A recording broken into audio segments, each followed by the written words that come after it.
Okay, proud of our guys' effort tonight against a really good Minnesota team that I do think we benefited in the fact that they probably had some tired legs from Friday night. But take nothing away from our guys' approach. Certainly defensively set the tone, and I thought our bench gave us a real lift when we needed to and got into some foul trouble. But it was good to see good team effort tonight. Chris, you talk often about how you respond to things throughout the course of the season. Tough loss last week. What did you see in the days leading up to this, and was this the kind of response you were hoping for? Yeah, I think obviously guys were disappointed, and we knew we've got some really good teams. Minnesota's a good team. I think Illinois, we got it back to back following the Syracuse game, so I think our guys understood what's in front of them. And as much as we can, we're trying to preach just learning from every circumstance, and good and bad, and we'll try to learn from this one tomorrow. But our guys had a good approach, and I think our other guys led the way there. Coach, could you just talk about the team's aggressiveness tonight, especially on the boards and going after loose balls? That you've been talking about that all year, and it looked like you can't really get your red marker out on that because it looked like they're all over the place. Well, maybe I can. Maybe I'll try. I'll do my best. I think, offensive rebounding there was a really good segment in the first half where we really offensive rebounded the ball, and I've got to look at some things because I do think we didn't have always the best floor balance at times that led to some of their breaks and easy scores. There's a little bit of give and take there, but I thought there was some really good aggressiveness. It's what Kyle Young does. You put him alongside Caleb, and there is two interior offensive rebounders, and then you add Moussa, and Andre's got to continue to grow in that area. So it was good for us. When you talk about floor balance, do you mean lineups on the court or where you guys were positioned on the court? Both, but there are times where we were sending four to the glass, and I think we just have to be tactically a little bit sounder, and that's my responsibility. We just have to be a little more sounder with some of those lineups. You said there was a really good segment in the first half, offensive rebounding. There was that possession where you guys had, I think, 4 or 5 rebounds. Is that kind of what you're talking about, and what did that possession mean to you guys? Well, I thought our guys were doing what we've tried to preach to them, and we have guys that can keep balls alive, and this is a really good Minnesota rebounding team. But it was good to see. I think guys kept balls alive. We had a couple tip outs that were really important tonight, and it set the tone with our aggressiveness. But again, it cost us a little bit there in the first half too. How important were Bruce's minutes in the first half? Obviously not having Luther and not having that kind of spark that he brings. I think he had 11 first half points. Just what did you see from him tonight? It's great. Yeah, he was great. I thought guys really found him, and he did a great job being assertive, and I think a lot of them were within the offense. The biggest thing for Moussa has been understanding where his offense can be impactful and not turning the ball over, and we've really preached staying aggressive, but he's had some high turnover games. But here of late, I think he's done a really good job taking care of it. And defensively, I think he can even get better. He wasn't great defensively last game. That's why I took him out in certain situations. But he was fantastic today and gave us great life and energy when we needed it. Fouled out, but just how would you assess the way he guarded, Coffee? I know you guys threw a lot of guys at him, but he's one of the more athletic guards in the Big Ten. How would you assess his defensive play in that game? Yeah, better than the other night. I think better than the other night. I thought he got straight line driven the other night, and too much, but much better. And he's got to be a really good defender for us. Moussa does when he's on the floor. He's got to be one of our better perimeter defenders. He's capable of that. When Caleb picks up 2 fouls early and you go to the lineup where you've got Kyle at the 5, what's an advantage that you have there? Because I'm pretty sure that was a lineup where you guys go on that 21-2 run. What's the advantage of having Kyle at the 5? More mobility, and it's a little bit out of necessity. But we throw Jay in there as well.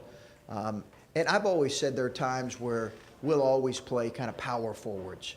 It's college basketball, right? We'll play two power forwards together, or a power forward and a small forward and then three guards, you know. So Caleb's he's our true post, but we got other guys that are just like a lot of guys in college basketball. They can play either kind of forward spot. And I think mobility, activity, Kyle's had 2 games where he's been very active. Offensively, does it kind of change the approach now? Because obviously when Caleb's in the game, you want to go through him as much as humanly possible. But when you got Kyle out there, is it more just kind of run and gun as far as offensively after you get a defensive rebound? Yeah, I don't know if I characterize it as run and gun, but I would say there's a little bit of a different pace.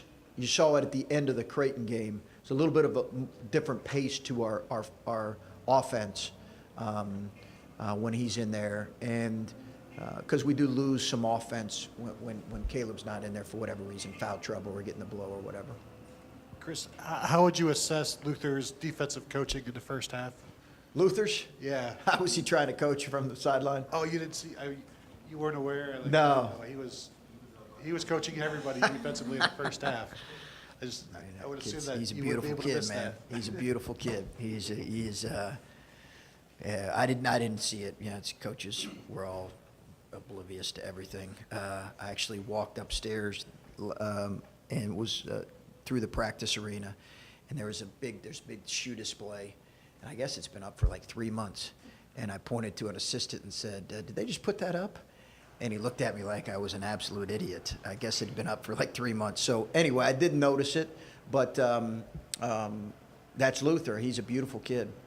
And then Coach Patino mentioned your team and toughness 3 or 4 times. What do you like to hear other coaches say about your team, maybe more than any other? That we're hard to play, and we play together. They're a tough team too. I just think it's hard when you play at 9 o'clock on Friday, and you're coming back to this one. But I mean, they're a tough team as well. I just think that's who we have to be. I didn't always feel like that against Syracuse, but I thought Syracuse played really tough as well. Chris, Andre had a 3-point play at the end of the first half when Minnesota was putting on a run and let you go in with an 11-point lead. Andre? Andre did, yeah. Just where are you, or I guess how would you assess your comfort level with going to him when you need that or a big shot at another point in a game? I know if you wanted to see growth from him, just have you seen it so far? I think he's been pretty aggressive, which I like. We've tried to get him the ball in the long post some. Andre's always going to be a guy where his impact is on both ends, and he's got a very high basketball IQ. Both of the Westons do, but you know, every kid thinks about score. I think he's going to have moments where he's going to score like he did tonight in double figures, but his impact's going to be in doing a lot of things really well at this level.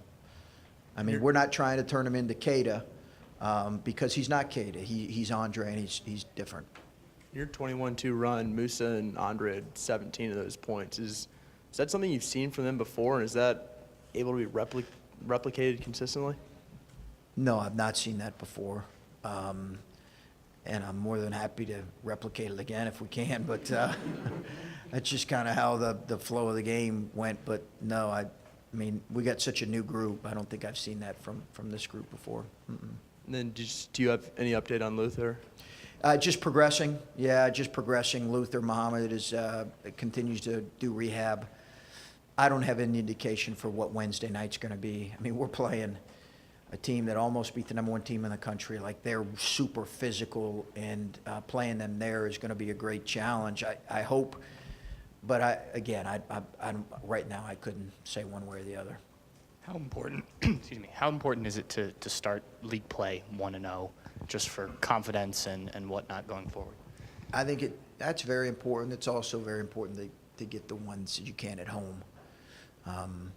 And, you know, I always feel like in league play, you got to get the ones you can get, because there are going to be some where it's just going to be hard to get that one. Like, it's not going to be your night. You're playing the team on a night where they're playing exceptional.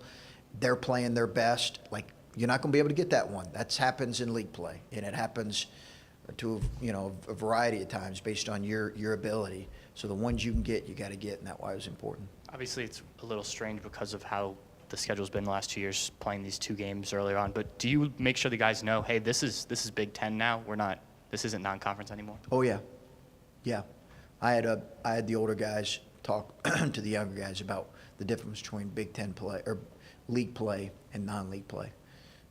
Not just Big Ten play, but we had the older guys that just ask them, quizzed them on what's the difference. I wanted our younger guys to hear that from our older guys, and they hammered it.